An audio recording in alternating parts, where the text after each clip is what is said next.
Computer slow চলা যা আমাদের প্রত্যেকের একটি কমন সমস্যা। আর কম্পিউটার স্লো চলার কারণে আমরা আমাদের গুরুত্বপূর্ণ কাজ সঠিকভাবে করতে পারি না, অযথা আমাদের অনেক সময় নষ্ট হয়। তাই আজকের ভিডিওতে আপনারা জানতে পারবেন কম্পিউটার স্লো হওয়ার কারণ কি এবং এর থেকে বাঁচার উপায়। তো প্রথমে বলা যাক মাদারবোর্ড। যখন মাদারবোর্ডে অতিরিক্ত ধুলাবালি জমা হয় তখন কম্পিউটার আস্তে আস্তে স্লো হতে থাকে। আমাদের অনেকেরই মাদারবোর্ড অনেক দিন যাবৎ পরিষ্কার করা হয় না, এতে করে অনেক ধুলাবালি জমা হয়, আর এই কারণে মাদারবোর্ডের কারণে কম্পিউটার স্লো হতে পারে। এবার বলা যাক প্রসেসর যখন মাদারবোর্ডের সাথে লাগানো হয় তখন এক ধরনের পেস্ট ব্যবহার করা হয়, আর এই পেস্ট শুকিয়ে গেলে অথবা দীর্ঘদিন ব্যবহার করার কারণে প্রসেসর আস্তে আস্তে কার্যক্ষমতা হারিয়ে ফেলে, তখন কম্পিউটার স্লো কাজ করে।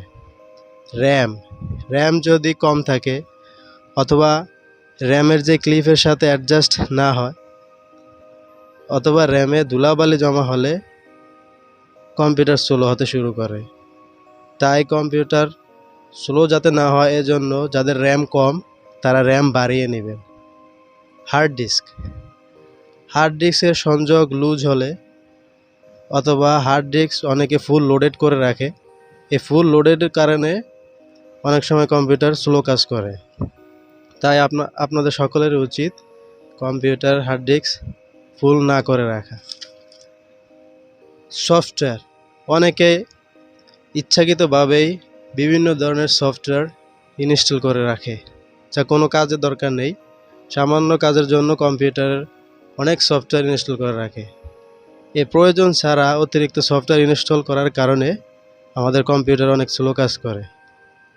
তো অতিরিক্ত সফটওয়্যার ব্যবহার করা থেকে আমাদেরকে বিরত থাকতে হবে, শুধু প্রয়োজনীয় সফটওয়্যার ব্যবহার করলেই কম্পিউটার ভালো থাকবে আর স্লো চলবে না। অ্যান্টিভাইরাস, আমরা অনেকেই বিভিন্ন ধরনের অ্যান্টিভাইরাস ব্যবহার করে থাকি বা একাধিক অ্যান্টিভাইরাস ব্যবহার করে থাকি।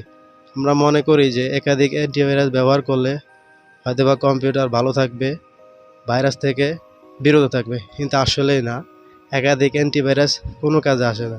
আপনি ভালো একটি অ্যান্টিভাইরাস ব্যবহার করতে পারেন, একাধিক অ্যান্টিভাইরাস ব্যবহার করার কোনো প্রয়োজন নাই।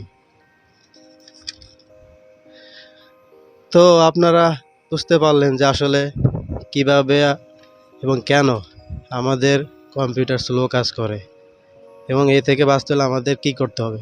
অবশ্যই আমাদের সবসময় কম্পিউটারের যতগুলো পার্ট আছে সবগুলো পরিষ্কার রাখতে হবে, তাহলে আপনাদের কম্পিউটার দ্রুত চলবে, স্লো হবে না। তো ভিডিওটি যদি ভালো লেগে থাকে তাহলে সাবস্ক্রাইব করবেন এবং পাশে থাকা বেল আইকন ক্লিক করে রাখবেন যাতে পরবর্তী ভিডিওটি আপনি সবার আগে পেতে পারেন। ধন্যবাদ।